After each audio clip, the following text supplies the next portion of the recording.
Hello, everybody, and welcome to the season 29 finale of Director's Cut. And Matt's last episode as host. Now, Bridget, why would you bring that up? Oh, I'm sorry for stating the obvious, but I'm sad that you're leaving. Well, yeah, I'm sad too, but I mean, you're still stuck with me for the next hour. Matt, are you blackmailing the producers to give you more time on the show? I don't have to blackmail them. They keep extending the lengths of the episodes this season. True. I guess they just really like to listen to us talk. That's probably true. Why don't we extend this journey down to the Director's Cut road?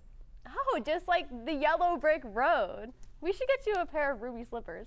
Until I get those, let's check out what's going on somewhere over the rainbow.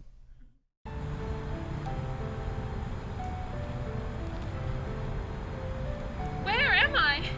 In Munchkinland, of course. But I have to get back to Kansas. Don't worry, just follow the Yellow Parkway by the Emerald City to meet the wizard. But I'm 14, I can't drive. Don't worry, just follow the Yellow Parkway.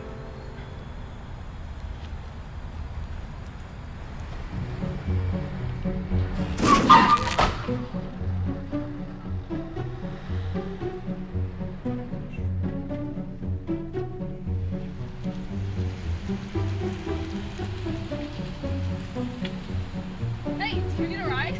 What? You're fun. Hey, what's up? Do you want to go somewhere? Oh, I was just sticking my thumb out to show you how good you were at driving. Oh, well, do you want to come anyway? Sure.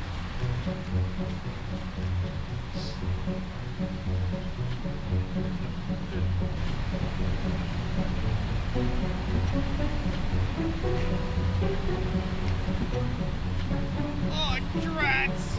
I'm stuck! Oil me up! Oh my. Help me! What? Oil me up!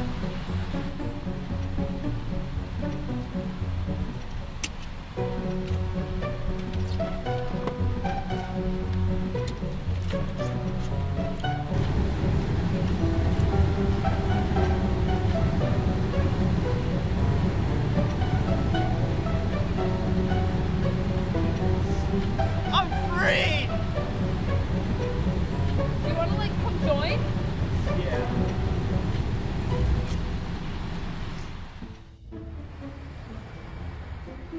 Oh my god, what's in the road?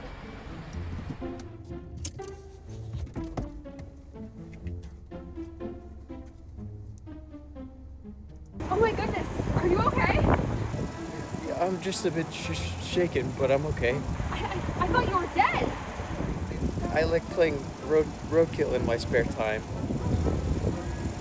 Oh. Do you want to come on with us? Sure.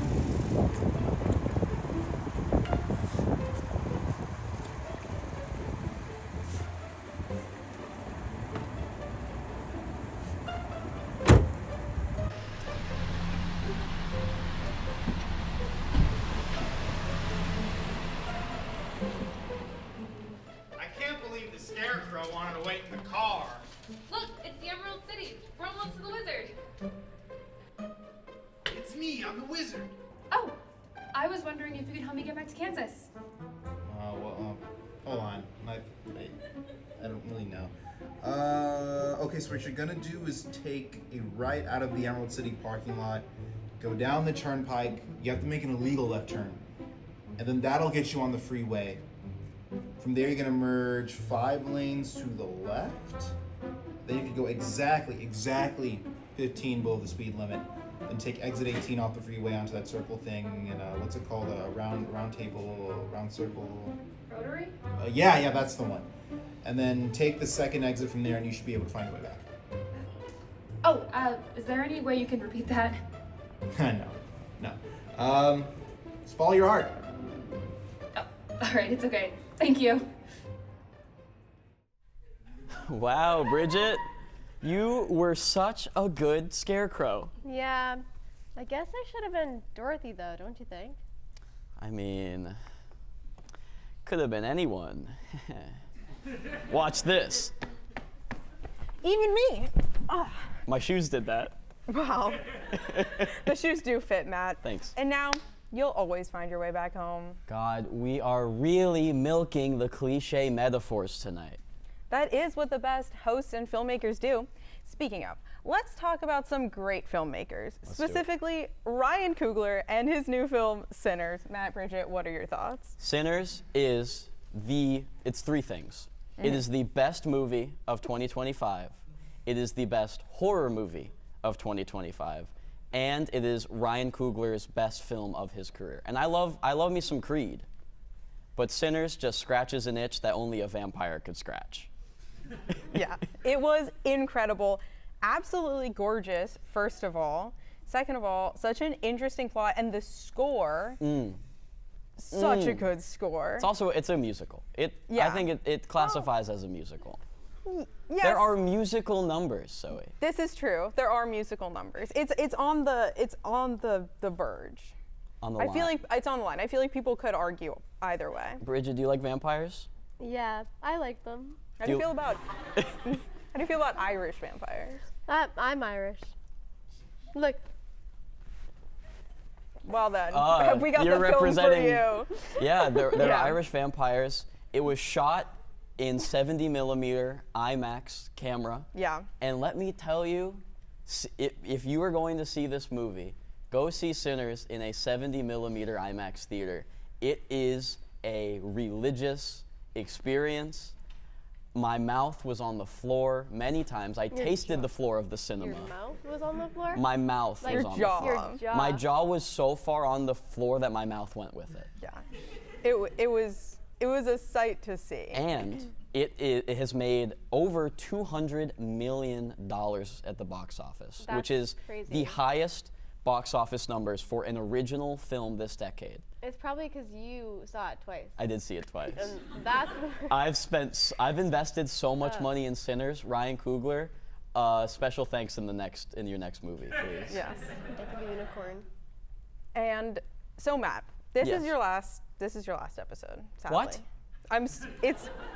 So I thought it only right that you get to talk about your favorite thing. Yes. Nirvana, the band, the show, the movie, picked up by Neon. All right. Okay. Listen here. Yeah. Listen here. Yeah. There is a show called Nirvana, the band, the show about two guys who really want to book a show at this Canadian venue called the Rivoli. And they made a movie called Nirvana, the band, the show, the movie. There they are there. Those are my two boys. And it premiered at South by Southwest this March. And it got the biggest standing ovation for a film at that festival. And Neon, which is a huge distribution company, some films that Neon has distributed. Anora, which we've talked about before. Won an Oscar. Parasite. Won an Oscar. And then other movies. There's so many other. There's so many many other others. good movies. And this movie, Nirvana, the band, the show, the movie, is going to be distributed by Neon. And I know this means nothing to anybody here, but I am so excited. When this movie everybody go see Sinners in 70 millimeter IMAX, and then when Nirvana, the band, the show, the movie comes out, go see it. It is, there they are again. They are again. Look at them. And it is directed by this guy, Matt Johnson, who did this movie Blackberry, which is really good. My mom had a Blackberry. I would play Pac-Man on her phone a lot. Zoe, take it away. I bide my time. Okay, another film coming out pretty soon. Mission Impossible: Final Reckoning. I'm having a What great day. excited- We're talking about some great stuff. I know. Well, it's your last one. We gotta. Ethan Hunt returns for one final mission, and it's even more impossible than the last. It's 3 hours long, also in IMAX. This is the third movie you have to go see. This is. And now, one more. Until Dawn. Oh, thank Bridget. God. That's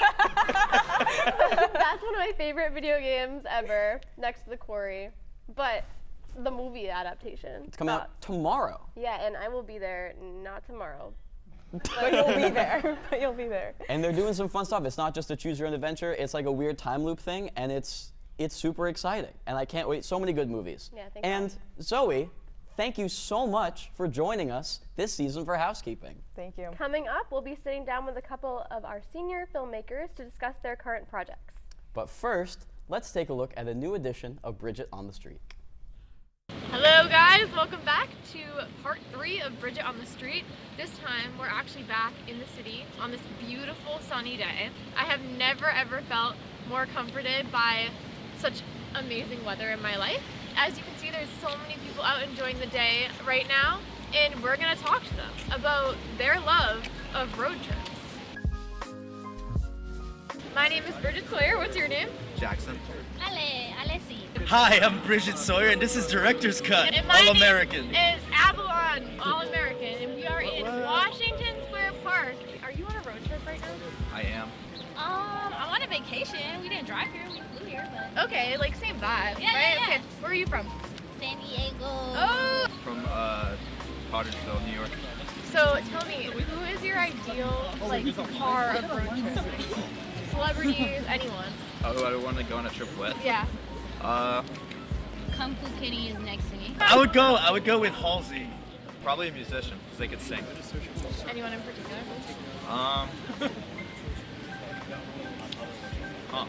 Kiki Palmer. Okay, Kiki, yeah, Kiki's good. Maybe Frank Ocean.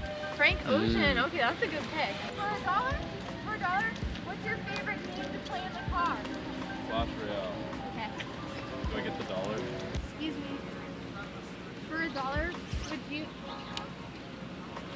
Are you the one who pooped on me last time? Have you seen any road trip movies, and if so, what's your favorite one? Honestly, I don't think I have. No? What's that? Are we there yet? Are we there Yeah, yet? yeah, okay. That one. No. No, not like, throw it at me. Like, Mad Max, like... Does that count? I guess so. Yeah. Yeah, I guess Mad Max then. If you were on a road trip, who would you not want to be driving the car? Myself, honestly. Are you a bad driver? You know, it's confidential. Driving the car? Probably my mom.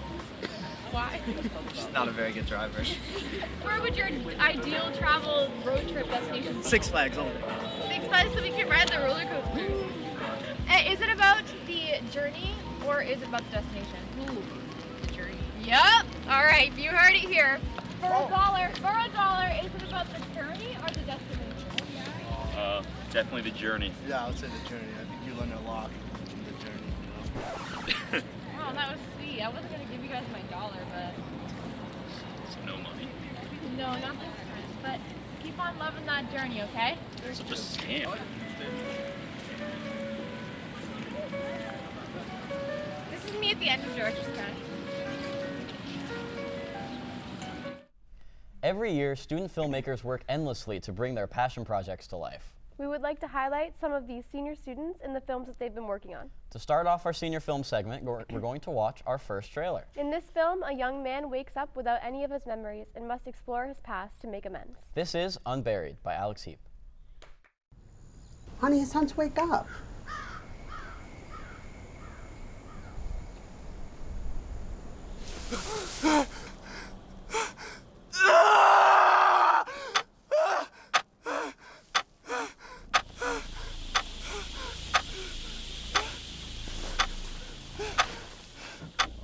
Who are you? Is this some sick game? What are you doing to me? What is this? Honey, if you want, you can upgrade to our 24/7 customer service package.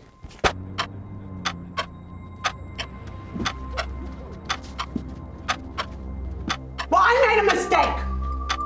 Well, you didn't try hard enough, and that is not my fault.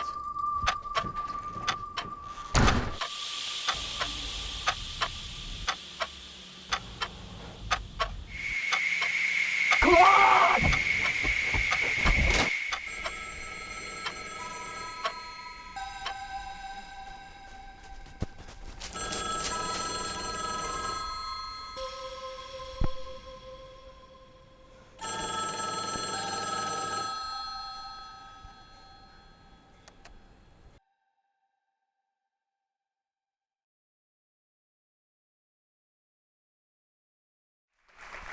Alex, you made a movie. I did make a movie. Congratulations. How are you feeling? Horrified. It's such an awful experience that you are never prepared for, and it's also amazing. It's a you get both. Yeah, exactly. I'm horrified after seeing that trailer. Thank you. In a good way? That's scary. Oh, you're giving her the chills. Okay. So, Alex, tell us a little bit about the film. Like, where did the idea for this film come from? I think my biggest influence was there's a Garth Brooks song called Beaches of Cheyenne that is about a couple who have a fight right before one of them goes and dies. And so the whole song's about like that, like the other person learning that and going insane.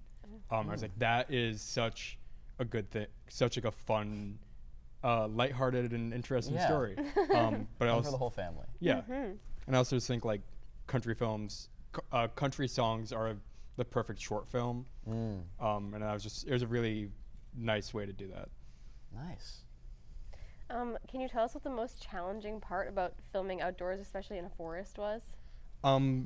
Yes, I can. The most the most challenging thing, which we weren't expecting. We were expecting we had to walk it in, do all that. We get to set, and the trail into our filming location is covered in about an inch of ice.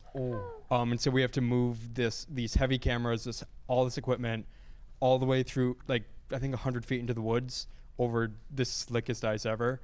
And I had at least half my crew fall. Bad? Any? No big injuries. Okay, good. I think someone got sick, but aside from that. So they caught a cold? Sorry, I should make a joke. I think it was a cold.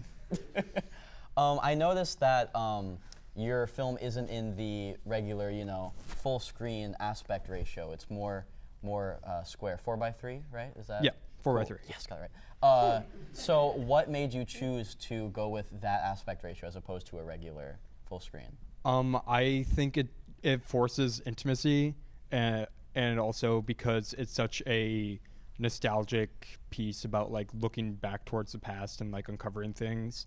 When I think of like my childhood and like looking back, everything initially was 4:3 like on the television screen. And so I think it calls back to that, and then also just making it so that your characters have to like stand close to each other, or when you look at one character, you have to be closer to them. I think it's a cool effect. Yeah, I like that TV thing. That we all had a square TV back in the day. Exactly. Yeah. Now they're all rectangles. Yeah. I wonder why we made that change. My family had a big 60-pound one, and it was gigantic. And then you miss it like every day. traced it, and it like made static. Yeah, exactly. When my foot fell asleep, when my foot fell asleep, I used to say that my foot had TV static. Yeah. Anyways, some awes from the audience. So obviously we didn't get to see the entire film yet, but what was your favorite shot to do, and how did you pull it off? Ooh. I mean, I think like the shot that you guys saw of him bursting from the ground, we literally just buried him. This was the first scene we shot. We meet the actors meeting the crew for the first time, and we go, great. Can you lay down in the woods on this tarp? We're gonna cover you in dirt. We realized that it snowed the night earlier, so we also had to cover him in dirt and snow, and it was a whole thing. He was a great sport. The only time he objected to anything was he didn't want to get my car dirty. Aww, that's nice. And so you buried him, and then I guess you could say he then didn't want to get my car dirty. Yeah. And I get it. I get what you're going for. What was I going for? I feel like we should let him. It's okay. Alex. Unburied, right? Yeah, it's because it's called Unburied. Oh my God. Yeah. And just to wrap things up, Alex, what was the biggest thing you learned about filmmaking through making this film? I think I learned like this is the biggest project I've done for filmmaking, and wow, it's so hard. It's so much harder. It's so much harder than just doing like taking a camera and like recording your friends for an hour. Doing it at the scale that we're asked to do it is insane, and seeing that people do that, but instead of a 12-minute film, they're making things that are 3 hours long. I don't know how. That's insane, but. Well, thank you so much, Alex, for talking to us about Unburied. Next, we'll be looking at Valiance by Katie Baxter, where the lead singer of a band faces her internal struggle with anxiety. Let's check it out. Humble Merry folk. How are we feeling tonight?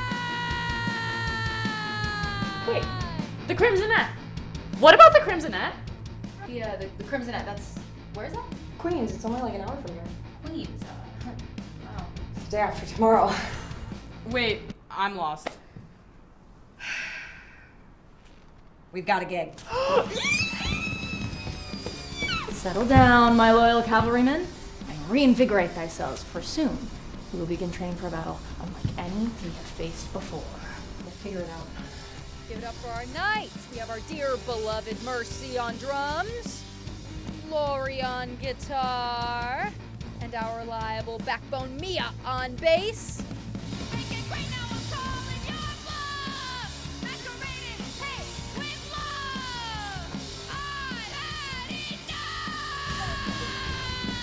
Someone like me isn't cut out for this. I just messed it up.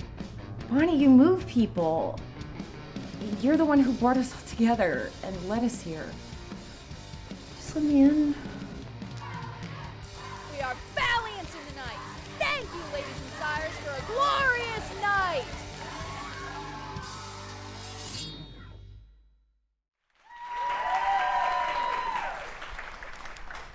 As someone great before me once said, you made a movie. How do you feel? I keep on telling everyone that like I feel like I climbed a mountain and I'm like seeing the sunrise, you know? Whoa, like I made it, like we did it, you know? So much work went into it, so like seeing it come together is insane, crazy experience. Can you tell us some of your inspirations behind the film? Whew.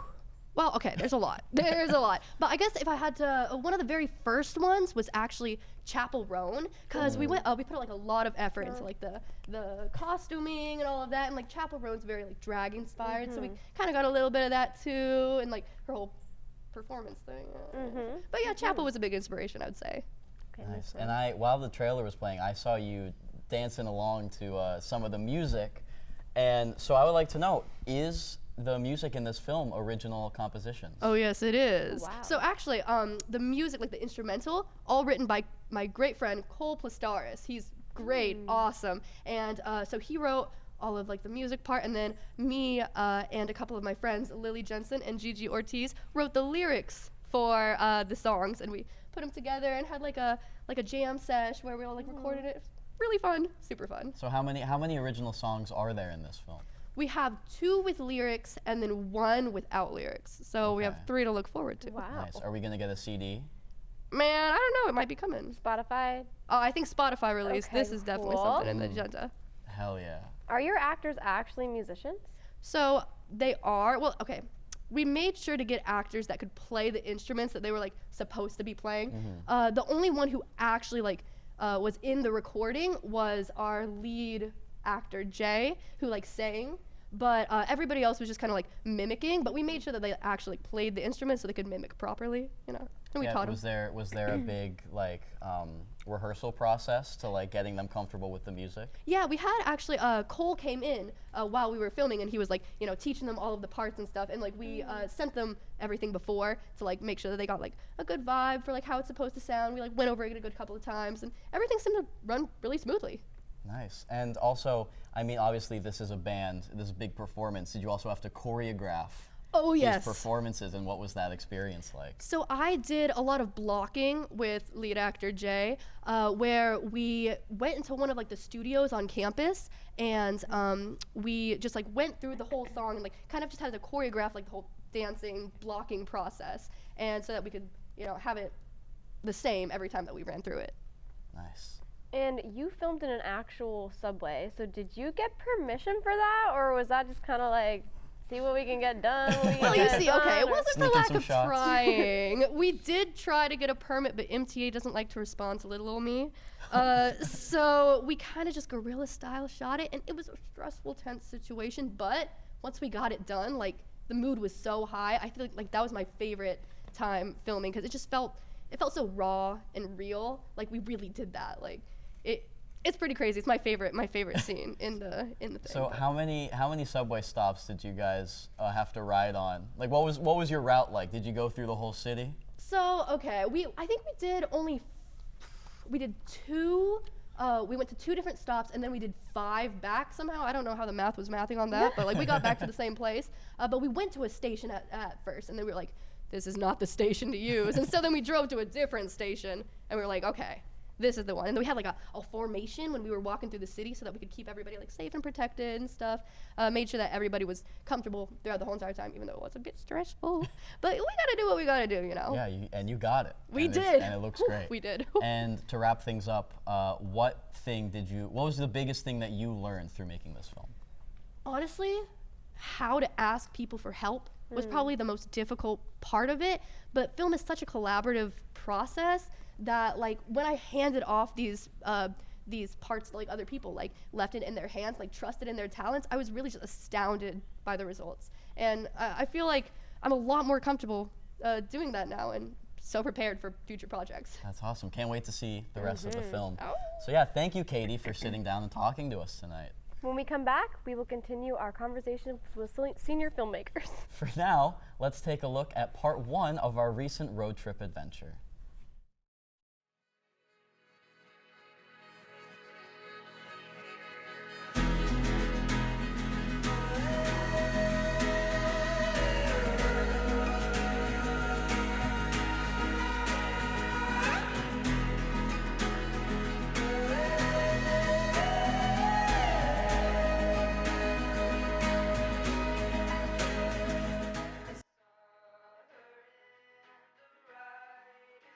This is the 2025 Director's Cut End of Year Long Island Road Trip Spectacular. Yeah. We have a great car load today. I'm in front of the camera. Cam's behind the camera. And then in the back seat we got my I'm lovely Bridget. my lovely host Bridget and I'm Zoe. Housekeeping. and a special guest. The producer. Hi. And we have 2 other guests joining us later. Yes. So, what we will be doing today is we are on our way to Montauk, Long Island, the very tip, the very edge of Long Island. But we have a few fun stops prepared along the way. So we're just gonna have some fun, and we'll see what So happens. much So our fun. first stop is the fanciest McDonald's of all time. So this cool McDonald's we're heading to, it was originally an 18th century farmhouse and later became a Georgian style mansion. So I guess it changed styles. It was once a funeral home actually, and it housed a few restaurants, but then in the 1980s it was abandoned and left in disrepair. Wait, And- I don't yeah. want. Wait, no. Yeah, that's so. it was a eerie. funeral home. Wait, the energy in this McDonald's is gonna be a little eerie. There's ghosts with some McBrains, please. This is POV the burger that I'm gonna get at Mansion Place. Smell that Mick air. Smell that Mick air. This is a beautiful location, and we're gonna go inside and we're gonna see if there are ghosts in here. I think. This does look like a funeral. Yeah. So our first stop is down, Denton House McMansion. Honestly, an incredible start to what is going on our road trip. We accidentally came on the anniversary of the day that this specific McDonald's was founded. We informed the manager, who did nothing. Honest review of this McDonald's in comparison to other McDonald's you've been to. I didn't like the inside. It wasn't interesting looking. I just felt like I was in some boring house. Damn. Okay. Now we are on to another burger place, but we are going to the All American Hamburger Drive-In, further east on Long Island. I'm gonna eat this time. If you thought McDonald's was good, just wait till you have a true All American burger. And we're approaching All American Hamburger Drive-In. We are in line at All American Burgers. I'm a little self-conscious because there's so many people here, but It's like a Disneyland line. we got our food incredibly fast. It's Like, incredibly cheap. insanely fast. And so we're all here, and I got a milkshake and a quarter pounder with cheese. Hamburger, chocolate shake, and fries. I got a cheeseburger. I got a fried knish. It's really good.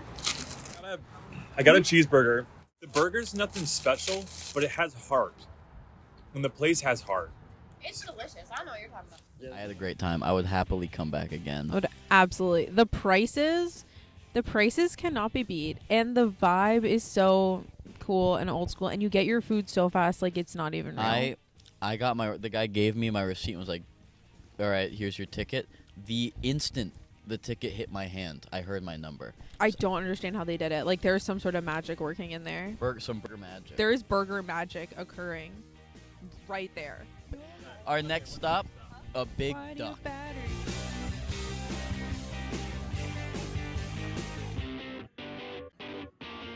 All right, so we took a little pit stop to use the bathroom on our way to the Big Duck, but we discovered something that we are definitely going to explore. It is called the Long Island Statue Shop. It's right over there, and it's so incredibly intriguing that we need to venture forth.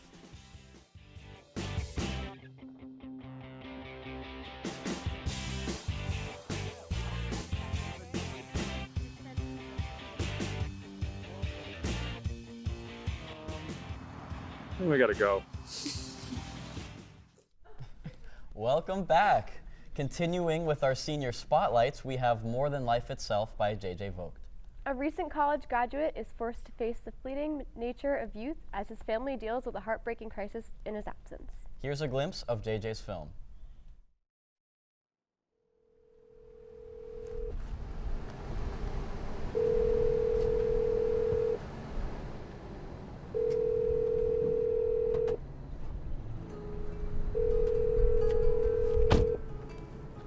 What's up, old lady? Hello, my little pain in the ass. I'm checking on you. How was treatment? Oh, you know the usual.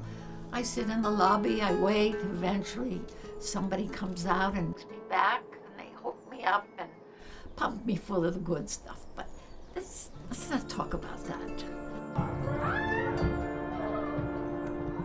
And when we drink with Jay, he gets it down in 10, 9, 8, 7, 6, 5, 4, 3, 2, and 1.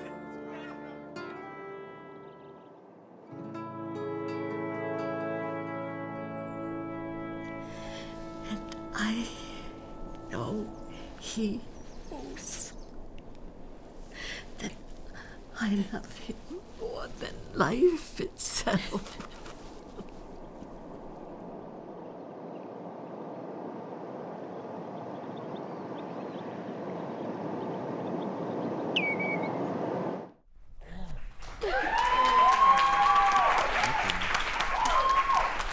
JJ, hello. Hey. You made a movie. I did. How do you feel? I am still in disbelief. Yeah, after 3 or 4 major changes, I'm happy to be a film student and make a film. And Zoe, what are you doing back here? Well, you see, I have a microphone. Oh, yeah, my bad. Thank you. Oh, how courteous of you, JJ. Yeah, I produced his film. Wow. She did. She does more than just housekeeping. Did you know? I do did more know. than Oh, hide behind yeah. them. Yeah, no. She's on a different couch this time. Yeah. Yeah, no. Zoe was a great producer. I couldn't have made this film without her. So let's talk about the film. Yeah. I think would be appropriate. Probably. So how about tell me what the inspiration behind this film was. So as someone who primarily writes like sketch comedy and stuff like that, I wanted to challenge myself and write something serious. And I thought, what's serious? Probably my fears. And I'm pretty scared of people leaving me, whether that is through moving on in life or through death. So yeah, I kind of combined that for this film. Very nice, very touching. Mhm. I saw Bridget was tearing up a little bit. Yeah, you got me. Yeah. Oh, thank you. I'm actually still recovering from it. How did you balance such a serious story with a positive work environment? You know, it was sad at times, but I had a great crew who was constantly just locked in and knew what their job was and how to get it done. And you know, even though like there with some of the more serious parts, I would occasionally look over and see, you know, certain crew members like tearing up, but you know, it didn't stop production. Everyone knew what was going on, and yeah, everyone just wanted to do the best they could.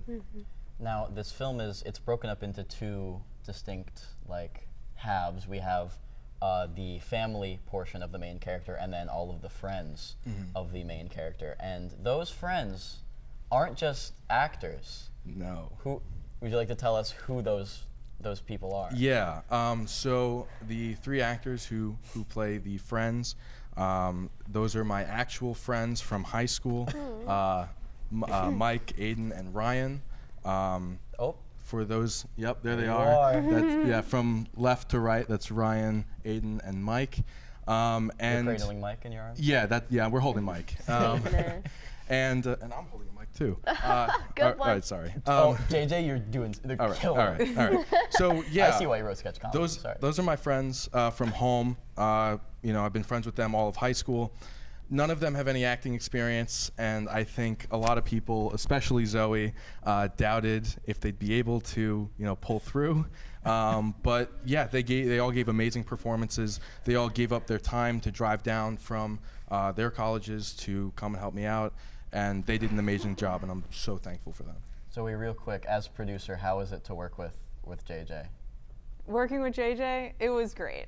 Now, I am so happy that I ended up doing this. It was a surprise. I didn't expect to be producing JJ's film, but I wouldn't trade it for anything. Oh, thank you. Yeah. That's very sweet. What was the most rewarding part of filming? The most rewarding part of filming, I'd probably have to say, just kind of seeing everyone come together and work on something. I've never worked on a project with a team that big before. And especially being the one, you know, kind of leading it all. It was a very new experience, but I learned a lot, and yeah, Jeff, it's going to change how I look at every future project I do. Amazing. Well, JJ, thank you for joining us. The next film follows a teenager's senior prank to steal the head of her school's mascot at the night of a graduation party. Let's take a look at Otterhead by Charlotte Mislewick.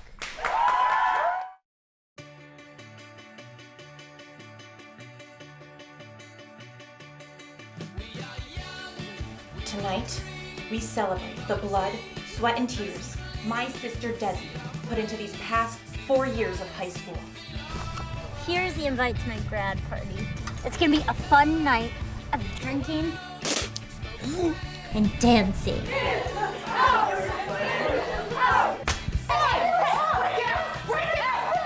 You having it the night before graduation? Yep. Desi, get your head out of your ass. Oh my god. It's a goddamn jackpot. Desi, you're one crazy son of a bitch. Hope you got insurance, Hutski. It's gonna be a wild night.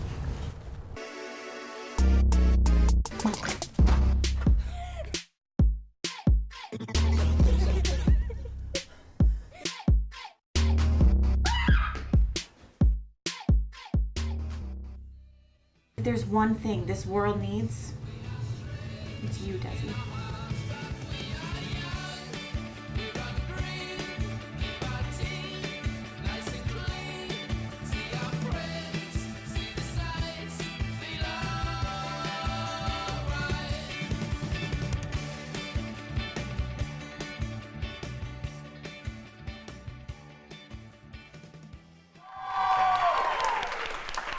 Charlotte, welcome back to the show. Oh, wait, thank you. Thank you for having me. You made another movie. Oh, So crazy. how do you feel? I feel great. I feel oogly doo. I feel amazing about this whole process.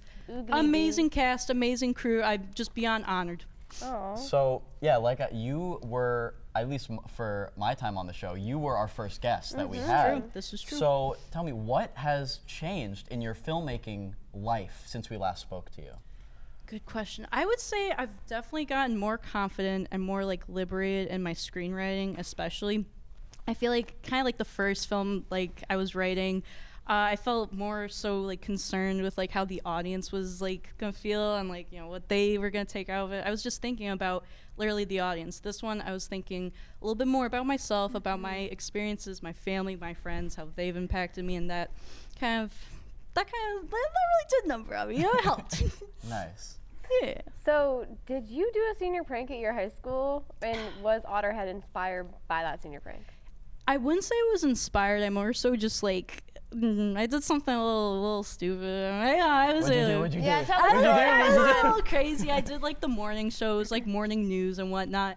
There was one point where it was like the last episode, and they let like all the crew on the show at the end, and I just like I go up to the camera, I'm just like, and it was that was the craziest thing I did. And Otterhead. And then you wrote a movie. And then I wrote a movie. Otterhead was not inspired by that. Do you cameo at any point? Do you look right into the barrel of the lens and go? Oh yeah, You do? that's coming soon. That's all coming. We didn't see that in the trailer, but it'll. No. It'll be there saving soon. it. I'm saving it. The trailer has some really awesome looking party scenes. Is that what your set felt like, or was it more stressful? Well, I like to think that like my crew had a good time, that they were not as stressed as I was. I was a little stressed, but that's only because the director is the most stressed on set next to the AD. But my crew were amazing.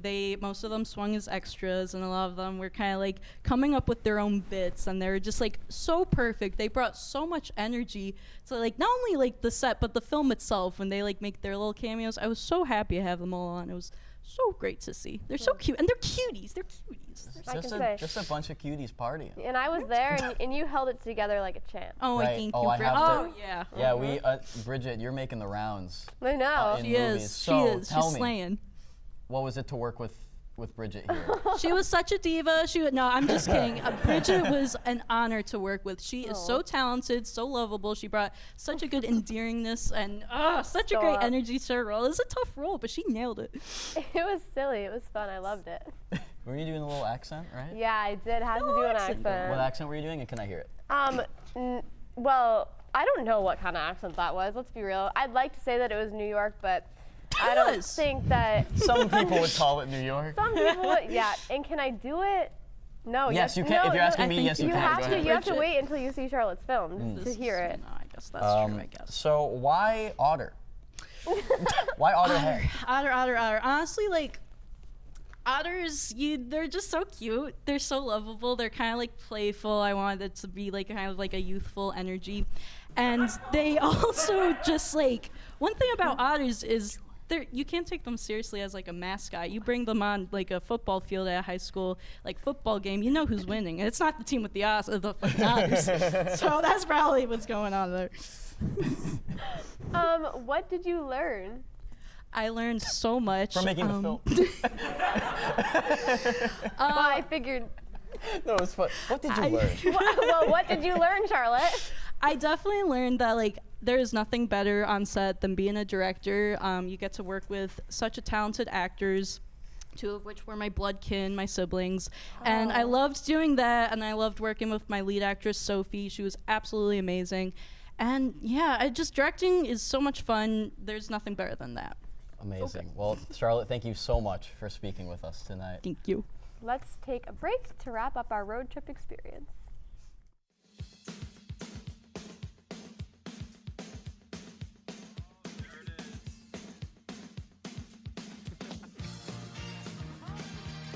We're here, and we found a big duck.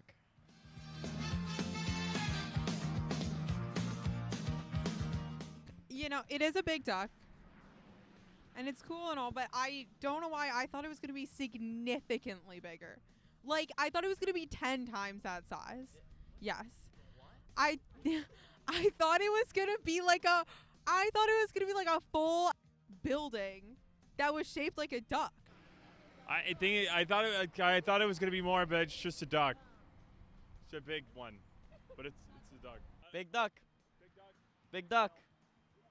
Big duck. First, we see the big duck, and now we're gonna play some small golf.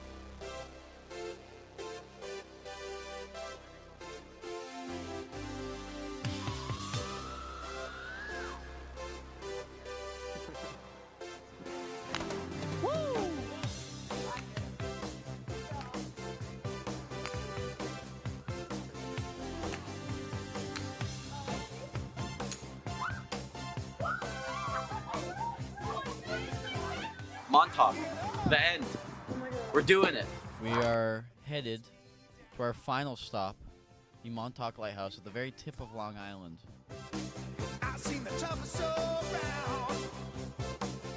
We're here. Our final stop on the road trip, the very tip of Long Island, the Montauk Lighthouse.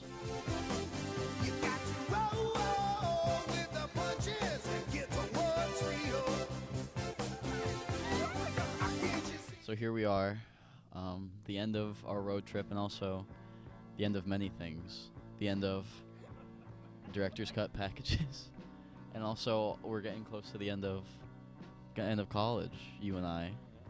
So how do you feel about this experience? You know, it's hard to put into words how much I've grown in the last 4 years. You know, like I'm a completely different person than when I came in. And I don't know if that's necessarily it's not like a tribute to Hofstra necessarily, but just like time changes my stomach. I mean, there's obviously part of it, if you were to ask me freshman year, it's like, how excited are you to get out of here? And I'd be like, if I could do it right now, I would. I just get through it. Like, I want to get out of here as fast as possible. And now, I mean, I guess it's similar to you. I am a completely different person from when I got here. Freshman year, me would not envision being the host of a show or being as involved in stuff as I am, and having this many friends, and having a great community. So now, yeah, I'm bummed. I'm bummed, but yeah, I'm just super excited to see what happens next. Yeah. Do something scary, because it's probably scary because it's actually kind of cool. But don't actually go into the woods at night with no flashlight at night. Right. That's right. The people are what make life important. So, and there's people at Hofstra. And there's people at all schools. Just make your friends. There's people everywhere. You just gotta find them. Sometimes they'll find you. Yeah. So.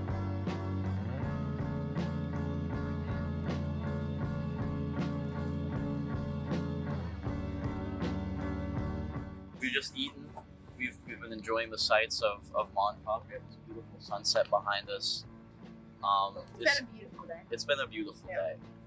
I like the road and going on trips, so it was just awesome to get to do it with my gang. Yeah, road trip's always a good time. So we're here. Our final. At the end of the rainbow. My final director's cut package. But not my final road trip. No. This has been a beautiful time with you all. My name is Matt Card. I'm Bridget Sawyer. I'm Zoe Borai. And this has been the 2025 Long Island End of the Road Trip Spectacular.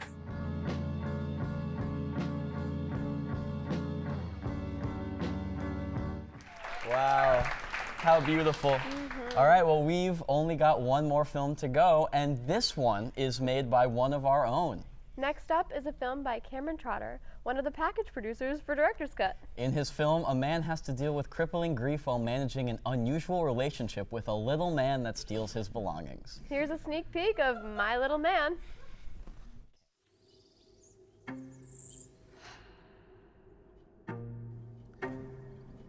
Thanks for coming on such short notice. I needed someone to document this.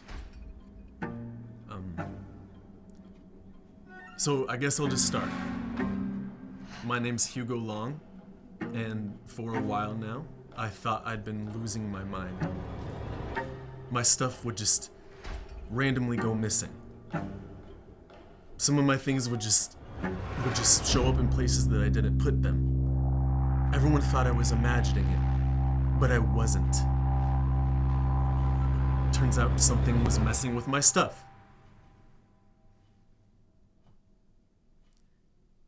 There's a little man, and it is stealing from me.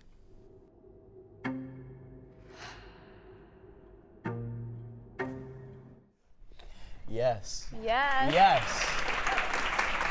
Oh, yeah. Yes. Cameron Trotter, you did it. You made a film. How does it feel? Oh man, does it feel good? You feel good? Yeah, movies are fun. They're like fun things to do, you know. Good way to spend time. I think I mean, there's a really big challenge with it, but yeah, like it's a good time to make a movie, you know, especially when you have a lot of friends that are doing it with you. So this is called My Little Man, subtitled the documentary. Mm-hmm. Now, what drove you to structure this as a documentary as opposed to a regular narrative film? Basically, I love documentaries. That's like some of my favorite stuff that comes out in the world. But I think because it's the little man, making a documentary and trying to compel it to be the realest thing it can be, while making a fictional, non-existing creature, that's like, it's a better way to kind of tell the story. You know, I guess it's just trying to make the little man as real as possible. And making a documentary is the best way to do that, I thought. And this isn't the first time you've played with a little man. And I know what I said. Matt. You know what I mean, right? Yes. Guys, no, come on, okay. no, come on. Guys, don't worry. He's being cool. I made my 47 was also little man. Is that what you're? Yeah, that's what I was. Yes, okay. that's what I was that's implying. My 47 was little man, so I'm definitely. Can you explain what that means to like us who don't know what that means? Yes. So my 47 was. Which is a movie. A class, like what? Right. What's It's 47? okay. It's my intermediate film that I made last year when I was a junior. It was about. Just a guy getting his keys stolen. A little man? By a little man. Right. Yeah. So let's keep talking about this titular little man. Yeah. Don't tell me you got a real one. A real. Like a 4 inch. Did I say something bad? 4 inch. How did you? A little man. Right. A little. No, he's a real guy. He's a real guy. Yeah, I casted a real 4 inch. Okay. Surprise! So how'd you make a little man? How'd you make a little man? Do you want the real answer? Yes. The realist. Cam, you saved me. Yeah. Okay. Save me, So please. basically, it's kind of a complicated process to try to comp something and marry it with the footage, but it's majority of the time it's just like a lighting thing that we had to think about, but also there's some camera stuff. So basically we shot in this studio, and we shot on location. And when we shot on the location, we had to take the information that we got on the location and then move on to the studio and then try to match the lighting that we did on the location and also match the camera, like aperture and all the different like technicals. Actually, Matt is the one that wrote down all the camera log footage, log stuff. So I helped make that little man happen. Yeah. Well, actually, most people might not know this, but your actors never met. No. So how did that work? We met on Zoom. Also, Bridget's an actor on mine as well. You're making the round. Yeah. Yeah, they never met in person, but I wanted them to know each other. So we did like an hour Zoom, and we all kind of became friends for that, that amount of time. And also the guy that played Little Man was so unique. I needed Austin, the guy that played the normal size man, to meet him, because I was like, you can't just be interacting with him like he's talking normally, because he's just a very interesting man. And I love Evan to death. That's the guy that played the little man. And yeah, so I just thought it was like super important for them to talk at least. And Bridget also. Well, I met my counterpart. You met your co. But yeah. yes, it was awesome. Well, Great experience. Cam, thank you for joining us. And thank you to all the other student filmmakers that spoke with us tonight. If you're interested in checking out the full versions of these films, tune into the Hofstra Film Festival from May 14th to May 16th. Speaking of seniors, there are many members of our staff and crew that are graduating this semester. let's take a moment to recognize the seniors that have contributed to our show. I always knew this day would come. We'd be standing one by one with our future in our hands. So many dreams, so many plans. I always knew after all these years there'd be laughter, there'd be tears, but never thought I'd walk away with so much joy but so much pain. And it's so hard to say goodbye, but yesterday's gone, we gotta keep moving on. I'm so thankful for the moment, so glad I got to know you. The times that we had, I'll keep like a photograph and hold you in my heart forever. I'll always remember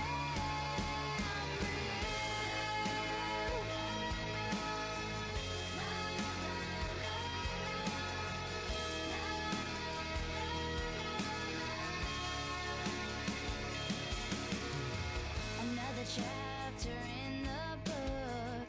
Can't go back, but you can look. And there we are on every page. Memories I'll always save. Up ahead, only open doors. Who knows what we're heading towards? I wish you love, I wish you luck. For you, the world just opens up. But it's so hard to say goodbye. Yesterday's gone. All right, well, that brings us to the end of this season of Director's Cut and the end of my time as host. It's the end of the road for you, Matt. How are you feeling? Bridget, I'm feeling a lot of things, but you know, it's not about the destination. It's about the journey. And the friends you made along the way. Yes. I just want to say it's been an absolute pleasure to be a part of this show. I've had such a great time doing so many fun things. This past year has been incredible, and Director's Cut is one of the reasons it was so incredible. Got to meet so many great people. Bridget, I'm glad that I was able to meet you because of this show.